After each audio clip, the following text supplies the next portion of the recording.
Good morning.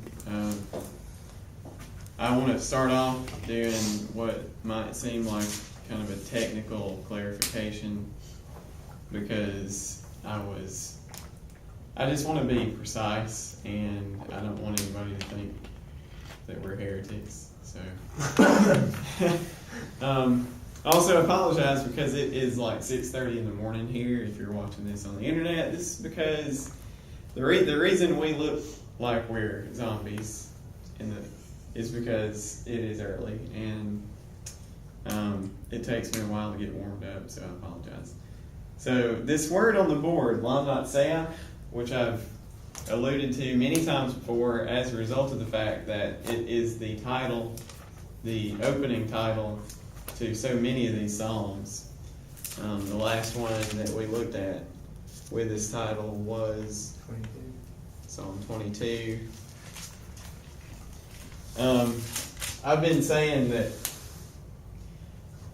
it's translated to the choir master with the sense in mind. Now, choir master is just a tradition. We don't know what this word means exactly. And so I'm in my rights to make a speculation about it just like anybody else. So I did, and I said, in light of the fact that Caleb had already taught on the ideas of the Reshit, the beginning, and the Acharit, the end, in the Torah, you have this opening and closing, like the author of the Pentateuch are authors. We think Moses is the author of the Pentateuch, by the way. Just for clarification, somebody's going to write us and be like, "You're heretics." But anyway, he sees this beginning and end, and he sees that played out, and he writes in such a way that it is played out. He's pointing to the latter days, especially in the poetic sections, like Caleb points out. So when we get to the Psalms, the third book in this tripartite Hebrew canon that I had drawn on the board before, the Torah, the prophets, and the writings. The Psalms being the first in the writings. And I know I'm going fast for you guys who haven't been here, but we've been over this before, so that's why I'm kind of going quick, because I got to get into Psalm 25, which is going to blow our minds. But just the clarification is this. Technically, this root word, natsach, does mean, interestingly, to be preeminent. This is what BDB says. To be preeminent or to be enduring. So when they translated the choir master, and I said maybe a better idea behind that, since it is just a traditional musical term which is applied to it, would be to the conductor of the orchestra, because you remember what I said about a conductor.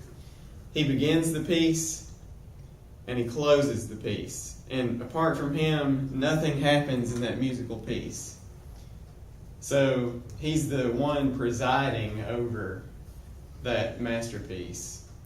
He's the one having preeminence over it, in other words. He's the superintendent. And so that's the idea behind this word, and I just wanted to make that clarification. Because I had been saying the one bringing everything to a close, but I don't think that's enough, because he also began the piece, whoever this is. This word itself is a PL participle, which is basically a noun in Hebrew. With this preposition on the front of it, to or for. The lamed is a to or for. So you don't have to be able to read Hebrew. I just wanted to make you aware of it. But anyway, the second thing that I was going to say is that somebody had asked, I think maybe it was Mason, last week, how many times thus far we have seen the word trust being used in the Psalter. And by the time you get to Psalm 25, it's used, well, I didn't count how many times it was used up to that point, but in book 1 alone, which is the book in the Psalter that we're going to try to cover, beyond that, we may get beyond that, but I don't want to hog it all, so somebody's going to take over after I finish book 1 pretty soon. We're over halfway. But in book 1, that word or its synonym occurs 34 or 35 times. If I miscounted, I just said 35. And it occurs in the form batach and chasa, which you see as early as Psalm 2:12, where it says, "Blessed is the man who trusts in him," him being the Son, who God appoints as king on his holy hill, right? And then there are bunches of other citations that I wrote down that I want y'all to see, but I'm not going to go through them right now. So if you want to see those, get with me after class. So, jump right into Psalm 25, if you will, with me.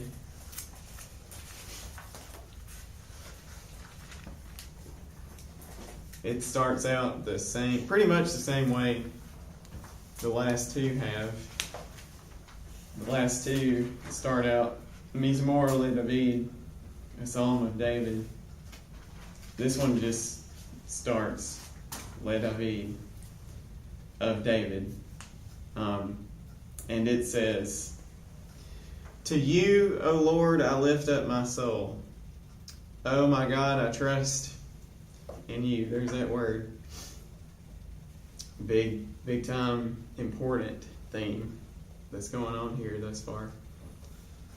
"Let me not be ashamed." And this is a quotation, or a same word usage, a link to Psalm 22, verse 5, which says, "They cried out to you and were delivered. They trusted in you and were not ashamed." Same thing here. He says, "Oh my God, I trust in you. Let me not be ashamed." Same words in the Hebrew as well. And whenever I point out these intertextual links, I will usually tell you if it's the exact same word or phrase in Hebrew, by the way, so that you're not left to guess that it's just merely the same words in English. It's not. If it is a different Hebrew word, I will also point that out. Usually it's a synonym if it is, like those two words for trust I mentioned.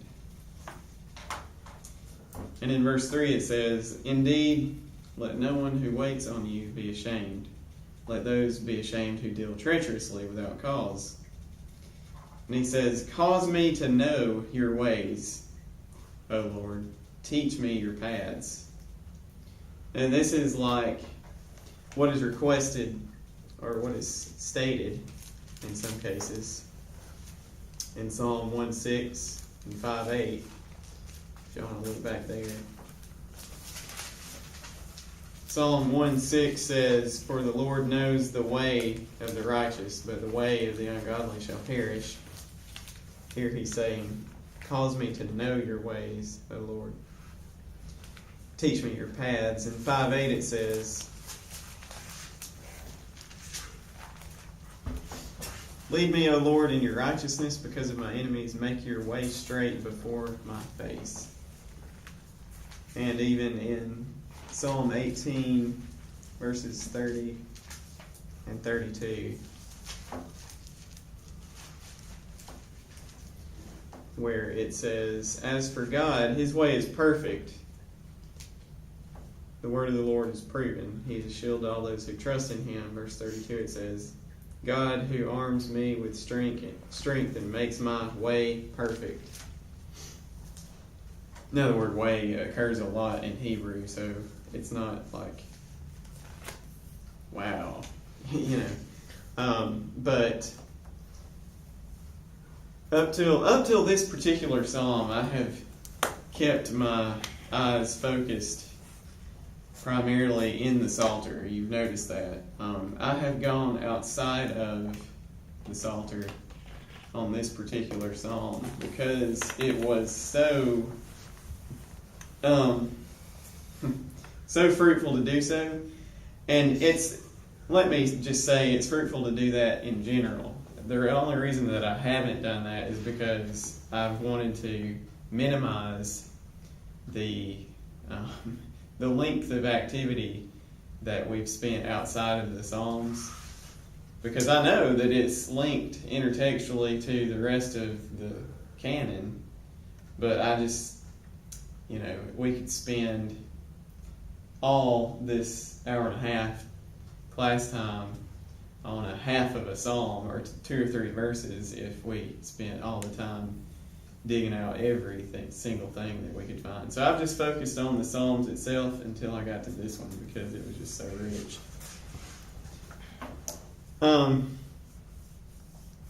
So in verse 5, by the way, anybody have any comments, questions? I don't know. I don't want to make this the David show, so... Well, David technically wrote it, but yeah, but that's not the same. I'm not that guy. I'm not as brilliant as he is, and I'm not as touched by the Lord as this man was, apparently. He goes on to say, "Lead me in your truth," this is verse 5, "and teach me, for you are the God of my salvation. On you I wait all the day." Now this is interesting. The first time, I'm just going to throw this out there. The first time this word appears, wait or hope, it's kavah. The word in Hebrew is kavah. It also occurs in verse 3. It's saturated in this psalm 3 times, but it hasn't even occurred in the Psalter yet. And it's a fairly rare word anyway. It doesn't happen very often in the Bible. And that it is saturated in this psalm is evocative, and I'm not sure what to make of it exactly, but maybe we can put it all together as we see the pieces come together. So he says, "Oh, on you I wait all the day." And he says, "Remember, O Lord, your tender mercies and your loving kindnesses, for they are forever," from forever, literally. "You do not remember the sins of my youth, nor my transgressions. According to your mercy, remember me for your goodness' sake, O Lord." Now, I want to admit, I don't think I have to, but I think it's okay to admit that we're not equivocating here, that Psalm 25 in particular, at first glance, seems to cause us problems in reading the Psalter messianically, as we have been doing. Thus far, what we've seen is how the Psalter is arranged in such a way to reveal this messianic figure, the Anointed One, who's talked about as early as Psalm 2. But is also described in Psalm 1 because Psalm 1 and 2 are tied together, and we went over that. But when you get to Psalm 25, well, because, see, up to this point he's been described as blameless and perfect, and God has judged him and seen him as having clean hands, and he can ascend to the holy hill of the Lord, and all this. And he's the righteous one, whereas everybody else is wicked. The nations which are talked about in Psalm 2 are the wicked of Psalm 1. And we see that throughout as well, which you guys remember, those of you who were here. But we have a problem here, because if this is the same God that's being talked about, if the Anointed One is still being referred to here, then he's admitting sin. Now, granted, in verses 6 and 7, remember that this is poetry, that God doesn't remember anything. Right? Now you're like, what are you talking about? Well, what I mean is, in reality, God God can't learn, so he's not going to forget anything. He knows all things. Okay? So to say of God, remember, it's just a human request. Yeah, of course God's going to remember because he remembers everything. He doesn't forget anything. But that's beside the point. But the way that this is worded, too, I think is important. Because in the English, it seems to leave out the word you for some reason in verse 7. I'm not sure why. But in the Hebrew, it is a second person noun being referred to in the verb. And it says, you do not remember the sins of my youth, nor my transgressions according to your mercy. Remember me. And for the sake of your goodness, O Lord. So he's asking, and this is parallelism, by the way. He's asking the Lord to remember something, but not to remember another thing, and then to remember something else himself. And he goes on to say, good and upright is the Lord, which is hopeful for us. Therefore he teaches sinners in the way. That's the hopeful part. Because we're all sinners. And you remember me saying that the Psalms generally are not about us. But insofar as we are the wicked, the theme of the righteous versus the wicked is profuse throughout. Starting even as far back as Malachi, before you enter into the Psalter. Because as you recall, Malachi comes right before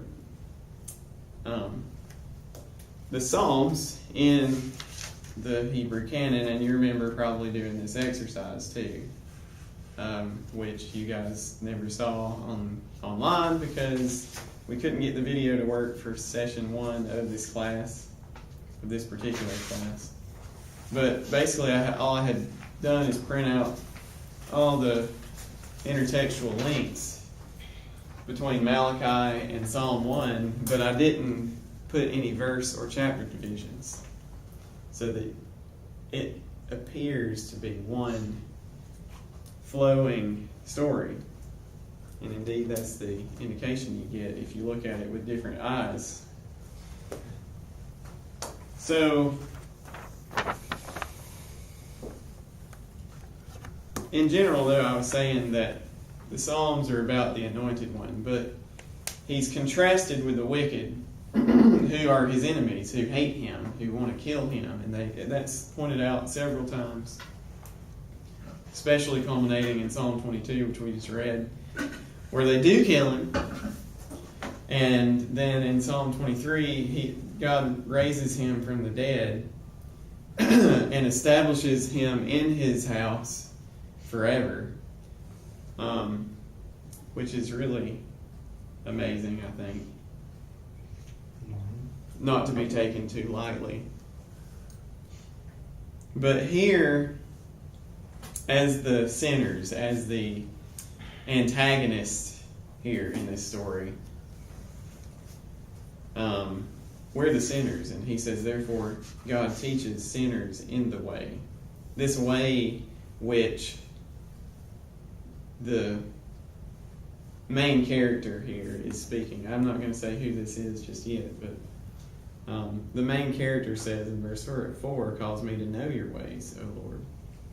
Those ways of the Lord are available for us to know as well. And we'll see why in just a minute. The humble he guides in justice, in verse 9, and the humble he teaches in his way. All the paths of the Lord are mercy and truth to such as keep his covenant and his testimonies for your name's sake, O Lord. Now, why did I read it like that? Because in the Hebrew, if you'll check with me here, there's no separation between the end of verse 10 and the beginning of verse 11. I don't know why it's separated that way, to be honest. The separation comes at the next verb, but the end of verse 10 and the beginning of verse 11 are tied together through a preposition. So I'm not sure why they made this unnecessary separation, which is important, I think, because it's not, what it's not saying then is, for your name's sake, O Lord, pardon my iniquity. But that's what it says in the English, and that's why I think it's important to look at this more carefully. But what it is saying is,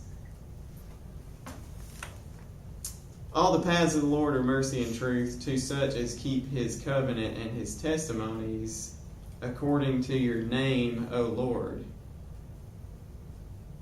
Period. And you will grant pardon for my iniquity because it is great. Now that's only a slight difference, I know, but I think it's important nonetheless. And then it goes on to say, who is this? The man afraid of the Lord. He will teach him in the way he chooses. And that's in verse 11 and 12. And I might back up and say that those, as you remember, those who fear the Lord include both the righteous one, of course, he fears the Lord. It makes sense that he would fear the Lord. But there are wicked people as well who fear the Lord. There's nothing good about them.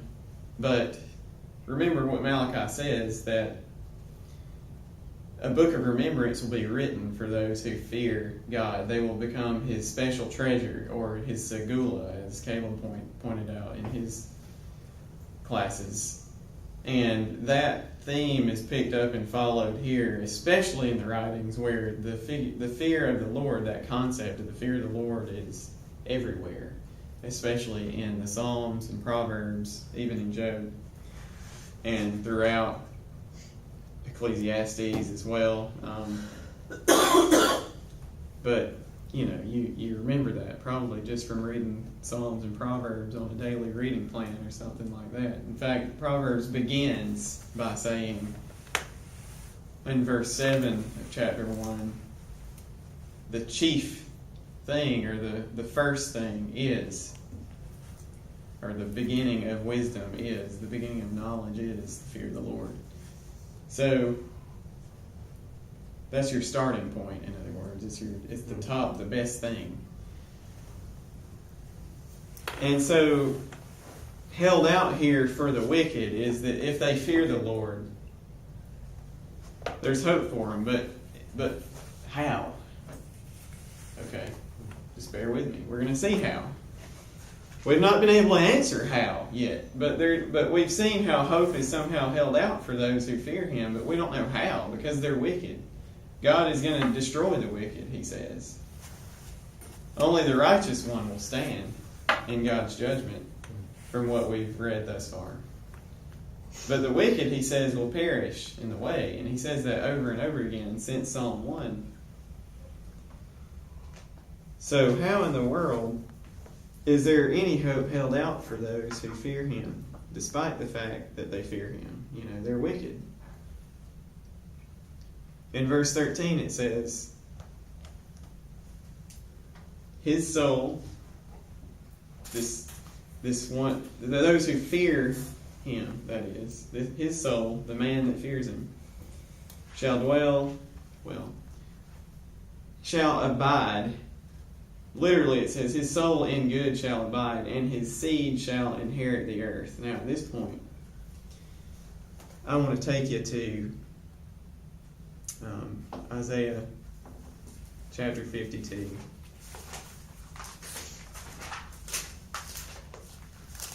And the reason is this.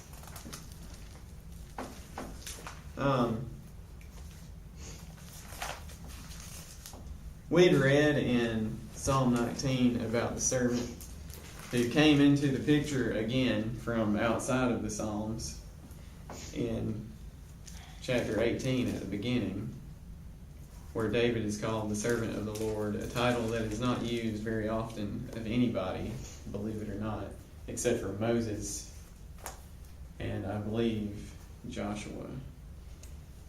But then it's used of David in Psalm 18. But the servant of the Lord is a very, and again, I'm going backwards because I can't remember where Isaiah is in the English version. Isaiah 52. In the prophets, the servant of the Lord is a person, a concept, which is well developed. And so if we bring that well developed concept here to the Psalms, as I'm assuming it's referring to, then we start to get a clearer picture of what is going on in Psalm 25. But we'll get an even clearer picture once we get to verse 16, as we'll see. I think it's going to blow your mind.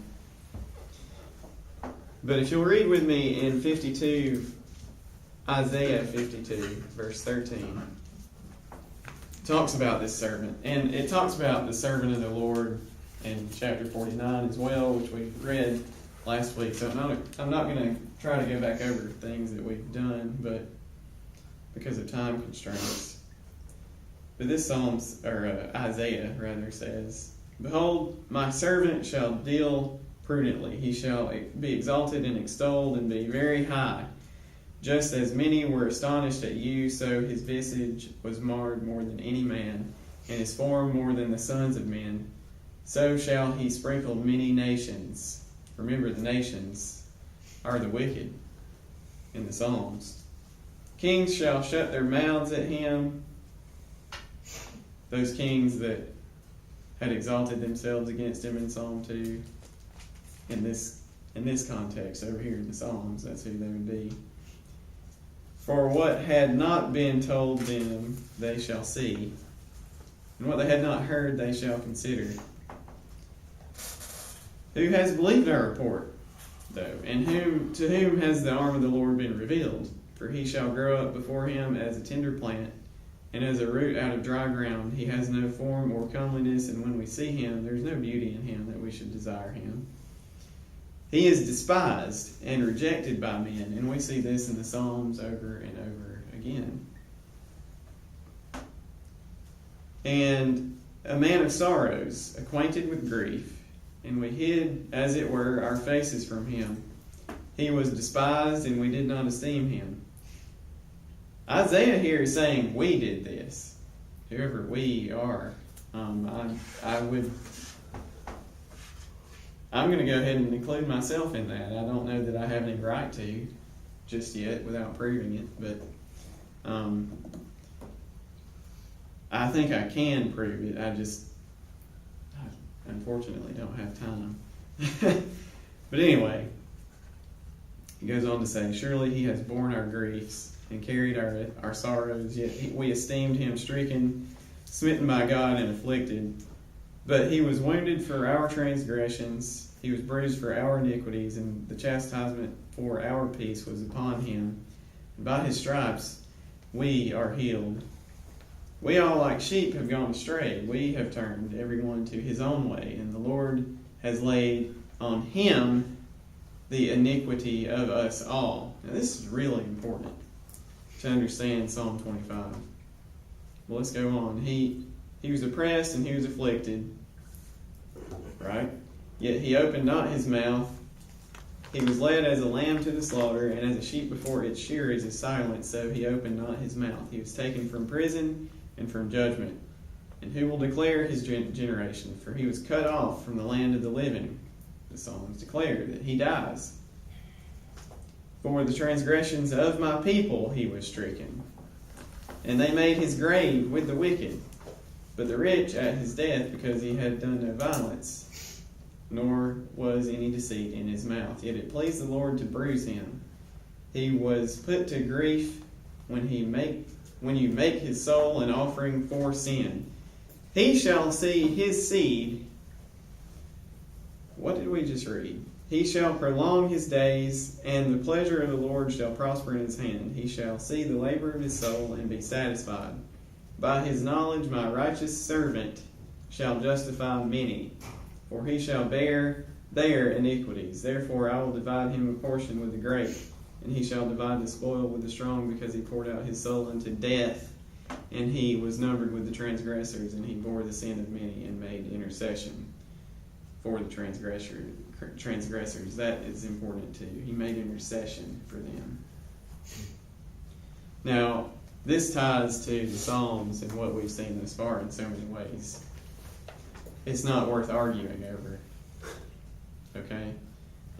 Let's just be frank. But what I just read in verse 10 is almost exactly what we read in Psalm 25, which I now have to find again.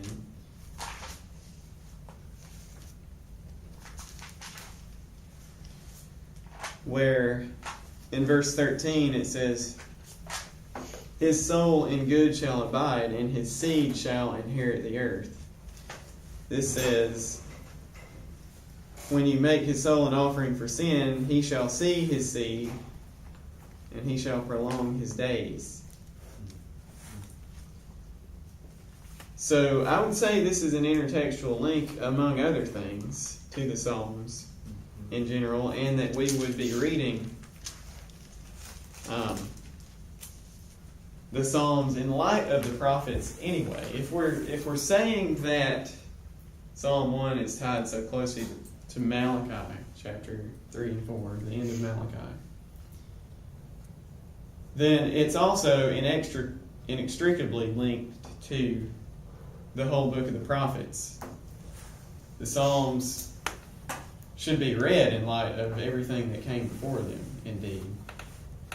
Now, as I've said, I've tried to just focus on the Psalms, and that's been enough to some extent, but there are treasures to be had if you want to do the hard work of finding them.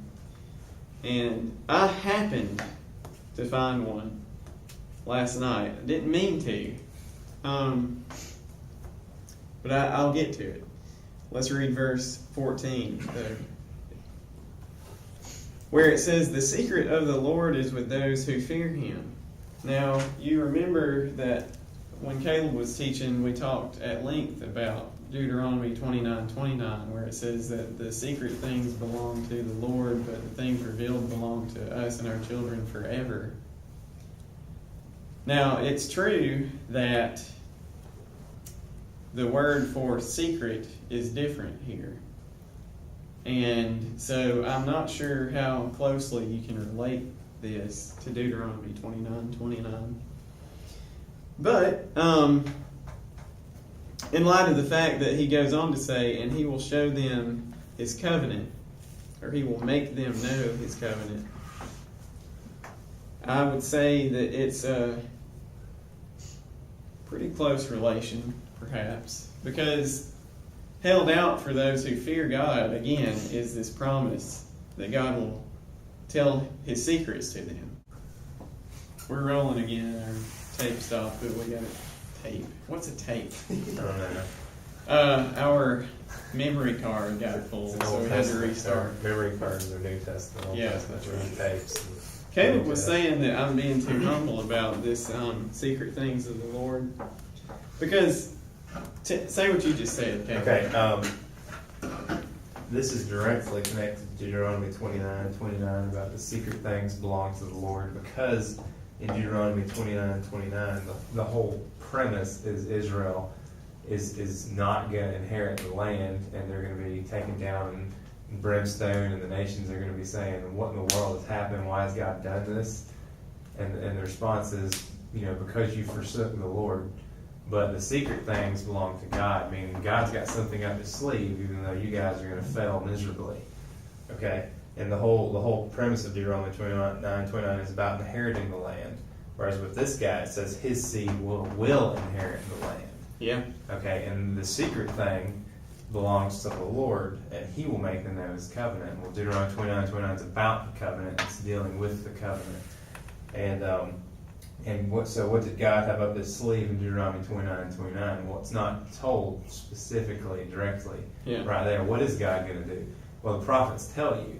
I mean, he's going to make his people inherit the land, and then the Psalter's picking it up right here, saying, hey, that secret that Yahweh had that was up his sleeve dealing with you inheriting the land and with God's covenant, well, it's for those who fear Yahweh. You know, they're going to be the ones who inherit the land. They're going to be the ones who prosper, and they're going to be the ones who know his covenant. Yeah. So I think it's direct intertextual linkage that there's nothing else this could be talking about. I think this is talking directly about that. Yeah. And so I'm going to push it a little harder and say you don't have to be humble with it, but that this is accurate and direct intertextuality. In other words, it's linked in more ways than through the word secret. But even the word secret here is a synonym with the word in Deuteronomy 29:29.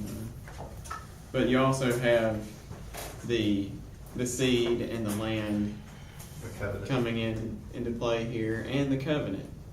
And Owen also pointed out during our break that the seed language, you can tie that all the way back to the Abrahamic covenant, Absolutely. where they are promised to inherit the land, as you know.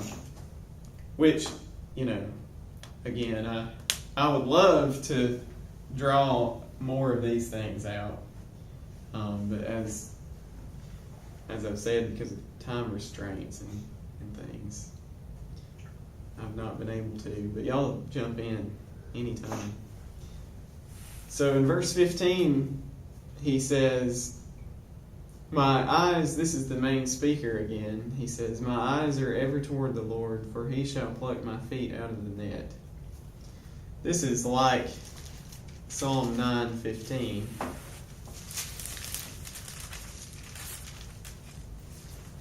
Where it says, the nations have sunk down in the pit which they have made, in the net which they hid, their own foot is caught. So it's kind of it's a contrast between, again, him, the righteous one, apparently, and the wicked. Now, we've not established yet that this is the righteous one in Psalm 25 yet, because he's admitting sin. He's confessing sin and asking for forgiveness. And what is the deal with that? Well, just hold on for one more verse and we'll see. Random verse, okay? What is it about Psalm 25:16 that indicates anything to us? But let's read it. It says, turn yourself to me and have mercy on me, for lonely and afflicted am I. That's literally as close to the Hebrew as I can render it. The English in my version says, for I am desolate and afflicted. But the word for desolate there is a word, guys, that occurs in the Hebrew Bible 12 times. I don't remember the vowel points, but you can kind of see what this is doing here, maybe. In case you wanted to know, this is the word Yahid, which comes from the root echad, which means one. Yahid is used only 12 times, like I said. And I want to look, for your reading pleasure, Is it Isaiah? at some of the times that this word occurs. If you will turn to Genesis 22, and I think you might just get where I'm trying to go here. Genesis 22, verse 2, starting in verse 2.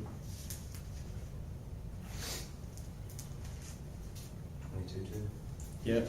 Would somebody? Well, no, I can't allow you to read it because you may not get the force of it in your version. So let me show you what's going on here. Genesis 22:2 says, "Then God said, 'Take now your son, your only, Yahid, your only, Isaac, whom you love, and go to the land of Moriah and offer him there as a burnt offering on one of the mountains of which I shall tell you.'" And in verse 12, he says it again. God says, "Do not lay your hand on the lad, nor do anything to him, for I know that you fear God, since you have not withheld your son, your only, from me." Again, that's the word only, which is here translated in the English in Psalm 25 as desolate. And there are reasons for that. Because something that is out there alone and might just be desolate. So I'm not criticizing the translators here too much, but I do think that the way that it's translated, it doesn't do justice to the fact that this word is only used 12 times in the whole Bible. And that there's got to be a linkage here. In light of what we just read and what we have been reading in the Psalms. But again, Genesis 22:16, it says this. "Then the angel of the Lord called to Abraham a second time out of heaven and said, 'By myself I have sworn, says the Lord, because you have done this thing and have not withheld your son, your only. Blessing, I will bless you, and multiplying, I will multiply your seed as the stars of the heaven and as the sand which is on the seashore, and your seed shall possess the gate of their enemies. In your seed all the nations of the earth shall be blessed, because you have obeyed my voice.'" Now, in case that's not enough, please turn to Zechariah chapter 12, verse 10, which is right before Malachi.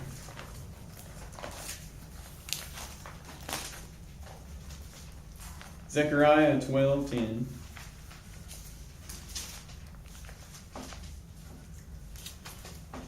A very familiar passage, but who knew that it was linked to Psalm 25 and turns out to be like the key to its understanding, among the keys to its understanding. Zechariah 12:10, it says, "And I will pour on the house of David and on the inhabitants of Jerusalem the spirit of grace and supplication." Now, he just asked for grace in Psalm 25, remember. "Then they will look on me, whom they pierced. Yes, they will mourn for him as one mourns for his only, and grieve for him as one grieves for a firstborn son." Now, as you can see, the word only is related to the firstborn son who is offered as a sacrifice, who, as we saw in Isaiah, is, if he's to be connected with the servant of the Lord, he's the one who makes intercession for the transgressors. He pours out his soul as an offering for sin. He is the anointed priest, in other words. This psalm is still talking about the anointed one, but what we haven't seen yet is how he's the anointed priest as well as the anointed king. Thus far, what we've seen is that this king, he dies, he's killed. He's the anointed king, the king of glory indeed. But we see too, as we'll see further elaborated later, that he's also the anointed priest. He's a priest king. Now it's especially drawn out and clarified in Psalm 110, but we won't get there but just know that it is further elaborated. And this is the first hint of it that we see here as the anointed one, as the priest.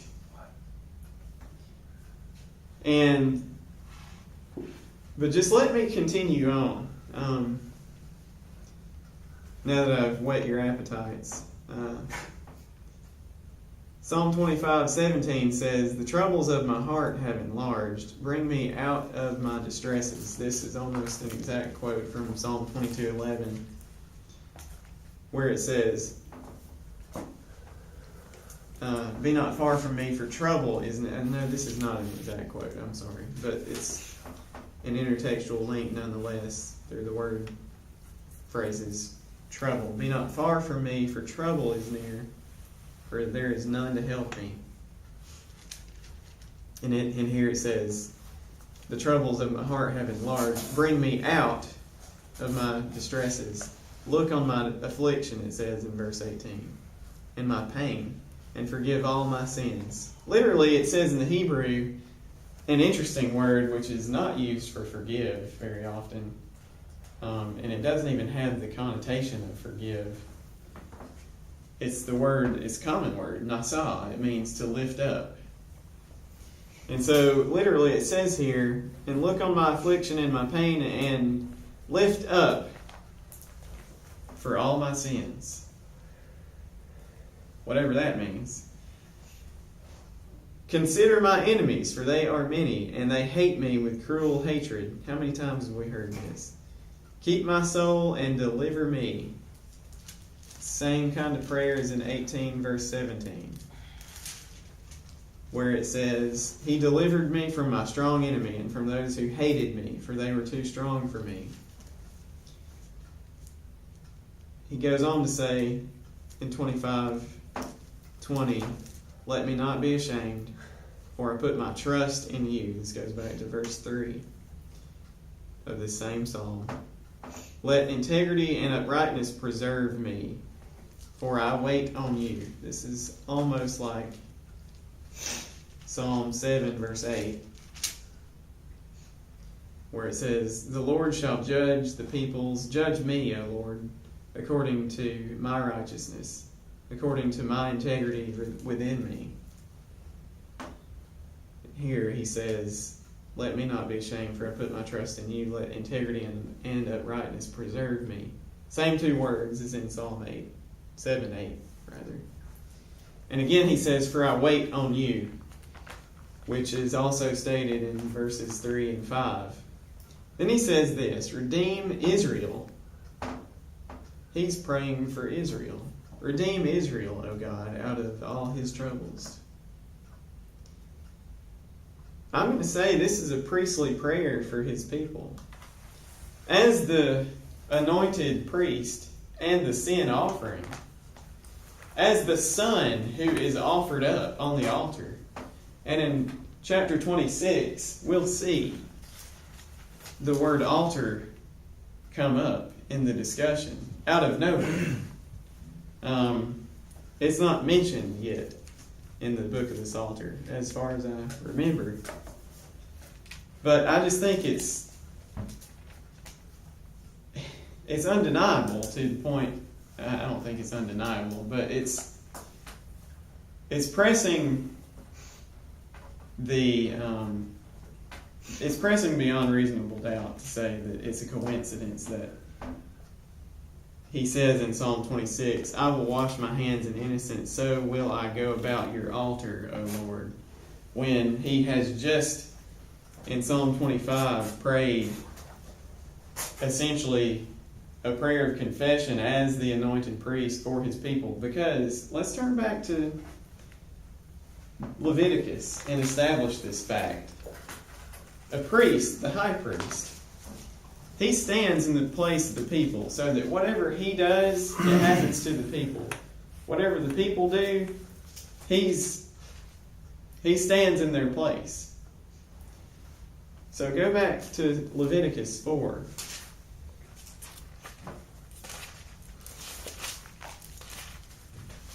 In verse 3.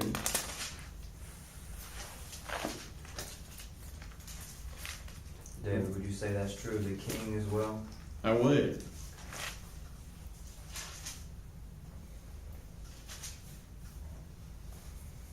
The king also stands in place of the people. He goes to fight their battles for them, as it says in Samuel and Kings. And so here the priest stands in place of the people. In Leviticus 4:3 it says, "If the anointed priest sins, bringing guilt on his people, then let him offer to the Lord for his sin, which he has sinned, a young bull without blemish as a sin offering." And then it goes on to say how he is to do this. And in verse 13 it says this, "Now if the whole congregation of Israel sins unintentionally, and the thing is hidden from the eyes of the assembly, and they have done something against any of the commandments of the Lord, in anything which should not be done, and are guilty," and it says, "When the sin which they have committed becomes known, then the assembly shall offer a young bull for the sin and bring it before the tabernacle of meeting." And it goes on to say that the elders of the congregation shall lay their hands on the head of the bull before the Lord, then the bull shall be killed before the Lord. Verse 16, "The anointed priest shall bring some of the blood to the tabernacle of meeting. Then the priest shall dip his finger in the blood and sprinkle it 7 times before the Lord in front of the veil." And in verse 20 it says, "And he shall do with the bull as he did with the bull as the sin offering, thus he shall do with it. So the priest shall make atonement for them, and it shall be forgiven them."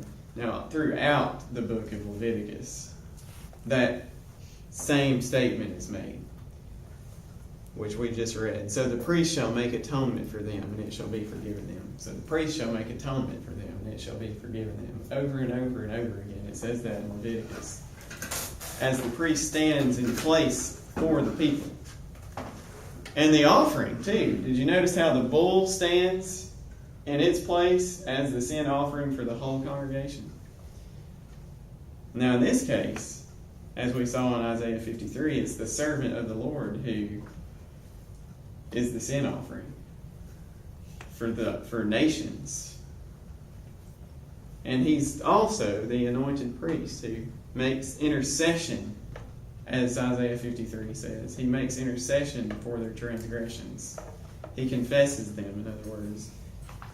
And we just read that as well. And we'll see it again in verse 27. "If any one of the common people sins unintentionally by doing something against any of the commandments of the Lord, which ought not to be done, and is guilty," ... And in verse 35 it says, "He shall remove," the priest that is, "shall remove all the fat from the offering as the fat of the lamb is removed from the sacrifice of the peace offering. Then the priest shall burn it on the altar according to the offerings made by fire. So the priest shall make atonement for his sin that he has committed, and it shall be forgiven him." Talking about the man who sins in this way. Also, very interesting statement in Hosea 4:9 says this.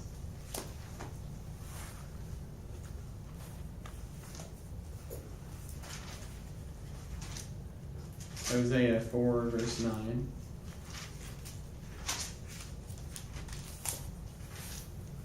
So, as I'm turning there, the priest represents the people. Whatever the people do, he has to confess it. And we see in Hosea 4:9 that it says, "And it shall be, like people, like priest. So I will punish them for their ways and reward them for their deeds." Like people, like priests. Basically, he's saying the same thing, essentially. He's saying it for a different reason. But my point here is that it's understood by the time you get to the prophets that the priest stands in place for the people. And whatever they do, he has to confess it. He has to make atonement for them, as he does on the Day of Atonement. He's the only one who can go in there, in the Holy of Holies, and present that blood. And that's even a passage we didn't read, but maybe I should have. in Leviticus 16, 21, and 33, and y'all can look at those later, I guess, because we're running out of time. But, do you see what's going on here then? That it is the main character still speaking, who has been speaking in the Psalms thus far. And the reason that he's confessing sin is because he is asking God, as he says in the last verse, to redeem Israel, O God. Go ahead, Cam. Yeah, that's what I was saying. It seems like when he says redeem Israel, O God, out of all his troubles, he's equating himself with Israel. Yes. And the reason that's huge is in Isaiah 53, where we just read, where it says, he was despised, forsaken of men, a man of sorrows, acquainted with grief, like one to whom men hide their face. He was despised, we did not esteem him. Surely our griefs he himself bore, our sorrows he carried, yet we ourselves esteemed him stricken, smitten of God, and afflicted. The word afflicted there is what's used here in Psalm 25, where it says, verse 16, for I am lonely and afflicted. Yeah. And then it says, he was pierced for our transgressions, crushed for our iniquities. The chastening for our well-being was upon him. And by his scourging we are healed. All of us like sheep have gone astray. Each has turned his own way. But the Lord has caused the iniquity of all of us to fall on him. He was oppressed. He was afflicted. He did not open his mouth. Verse 8. By oppression and judgment he was taken away. As for his generation, who considered that he was cut out of the land of the living for the transgression of my people, to whom the stroke was due. Yeah. And so it's referring to him as Israel. He's taking on Israel's sin, it seems, in Psalm 25. Confessing them as his own, Yeah. as the priest does in Leviticus. Whether he committed those sins or not, he has to confess them for the sake of the people on that sin offering. And when you see it in Leviticus 16, for the Day of Atonement, he does that on the scapegoat. He kills one of them, and he confesses the sins of all the people on the scapegoat. Now, there's more to that than I can talk about here, but that's why I left it to y'all to look at later. I don't want to tell you everything. I mean, I want to teach you how to fish. I don't want to just give you a fish.